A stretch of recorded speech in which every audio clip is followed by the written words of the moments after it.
Hello guys, আপনারা সবাই কেমন আছেন? আপনাদের সাথে আজকে একটা কেকের রেসিপি শেয়ার করব। এটা আমার আপু বানাইছিল আমাদের জন্য, যা খেতে অসাধারণ ছিল। এটা আপনারা হোমমেড কেক হিসেবে ব্যবহার করতে পারবেন। সেই জন্য প্রথমে নিতে হবে একটি বাটিতে 2টা ডিম নিতে হবে এবং সেগুলো ফেটাতে হবে। আমি 2টা কাঁটা চামচ দিয়েছিলাম ফেটানোর জন্য। তারপর দেখুন, এটা হচ্ছে ফেটানো হওয়া পর্যন্ত এটা ফেটাতে হবে। তারপর এর ভিতর আস্তে আস্তে চিনি দিতে হবে 1 কাপ, চায়ের কাপ দিয়ে। তারপর এর ভিতর তেল দিতে হবে 1 কাপ। সয়াবিন তেল হলে ভালো হয়, সরিষার তেল হলে গন্ধ হবে, সেই জন্য এটা ফেটাতে হবে সুন্দর করে। তারপরে দেখুন কি হয়,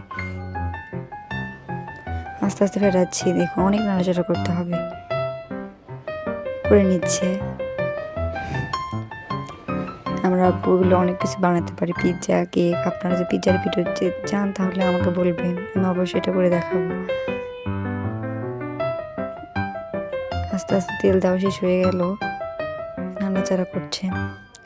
ভ্যানিলা ক্রিম দিয়ে দিল এর ভিতর। এটা দিলে ওই ডিমের গন্ধটা আর থাকবে না কেক বানানোর পর। এই যে একটা সুন্দর কালারও চলে আসে এটা দিলে। কি সুন্দর কালার, প্রসেসটা দেখে নিন। এইভাবে আপনারা গ্রামে সুন্দর করে কেক বানাতে পারবেন। এবং দেখুন, এটা হচ্ছে আমার আটা, বেকিং পাউডার, লবণ এবং দুধ দিয়ে দেবে 2 প্যাকেট, গুঁড়া দুধ যেগুলো পাওয়া যায়।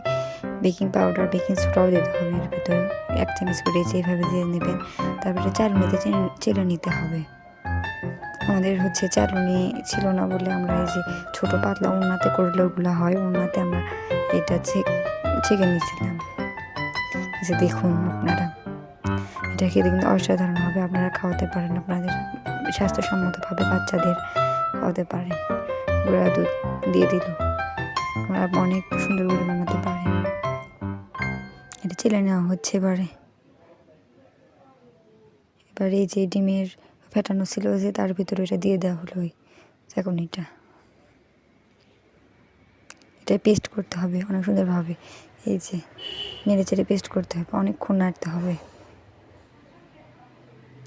এটা খেতে কিন্তু অনেক সুন্দর হয়েছিল। দেখুন হোমমেড কেক, এটা হোমমেড কেকের ভিতর অনেকবার নাড়াচাড়া করে এরকম করতে হবে। তারপর দেখুন, একটা পাত্রে সরিষার তেল দিলে তো গন্ধ হবে। সয়াবিন তেল দিয়ে পুরোটাই মেখে নিয়ে তার উপর একটা কাগজ গোল করে সেই পাত্র অনুযায়ী কেটে তার ভিতর একটা কাগজ বসিয়ে নিতে হবে এবং ওই পাত্রের ভিতরে ঢেলে দিতে হবে। বারবার নেড়ে চেড়ে পেস্টটা কিন্তু এরকম হতে হবে।